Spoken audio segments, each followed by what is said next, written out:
Jesus, a carpenter from Nazareth, was no ordinary man. He walked among the people, healing the sick and offering words of hope. His miracles were a testament to his divine power. One day a furious storm threatened to swallow Jesus and his disciples at sea. With a few words, Jesus calmed the raging waters, leaving his disciples in awe. Another time, faced with a hungry crowd of thousands, Jesus multiplied 5 loaves and 2 fish. Everyone ate their fill, a miracle that solidified his image as a provider for the needy. These miracles were not mere spectacles, they were acts of compassion. Jesus demonstrated his authority over nature and his deep love for humanity. He healed the sick, not to gain fame, but because his heart ached for the suffering. He fed the hungry because he cared for their well-being.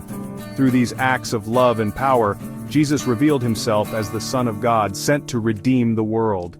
His miracles offered a glimpse into the heart of God, a heart overflowing with compassion, mercy, and grace.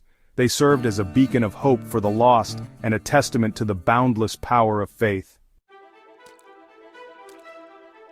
News of Jesus' miracles spread like wildfire, reaching Jerusalem ahead of his arrival. The crowds, eager to witness the miracle worker, gathered at the city gates. They laid down their cloaks and palm branches, creating a path for Jesus as he rode into the city on a humble donkey. This triumphant entry was full of symbolism. The crowds hailed Jesus as a king, laying down their garments as a sign of respect. The donkey, a symbol of peace and humility, stood in stark contrast to the war horses of earthly kings. Jesus entered Jerusalem not as a conquering warrior but as a humble servant, a king who reigns with love and compassion.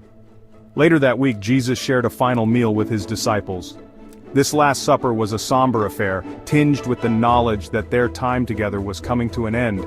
Jesus broke bread with his disciples, sharing his body and blood in the form of bread and wine. He instituted the Eucharist, a sacrament of remembrance and unity.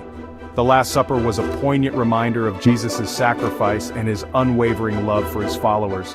It was a farewell meal, a moment of fellowship before the storm that lay ahead.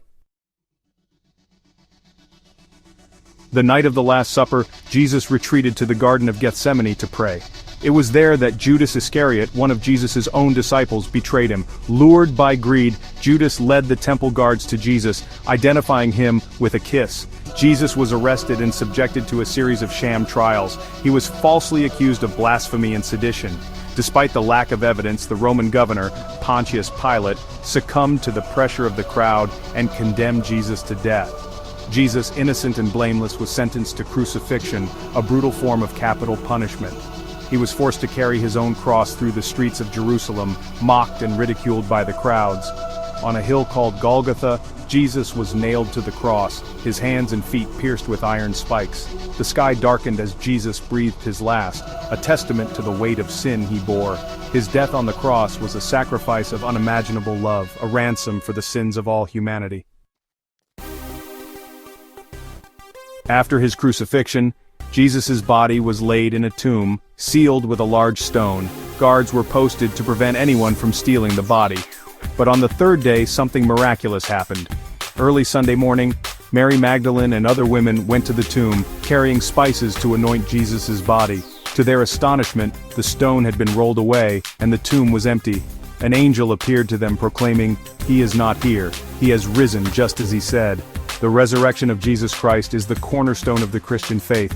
It is the ultimate victory over death and sin, the fulfillment of God's promise to redeem humanity.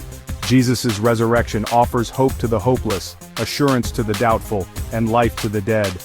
Easter is a celebration of this incredible event, a time to reflect on the sacrifice of Jesus and the hope of his resurrection.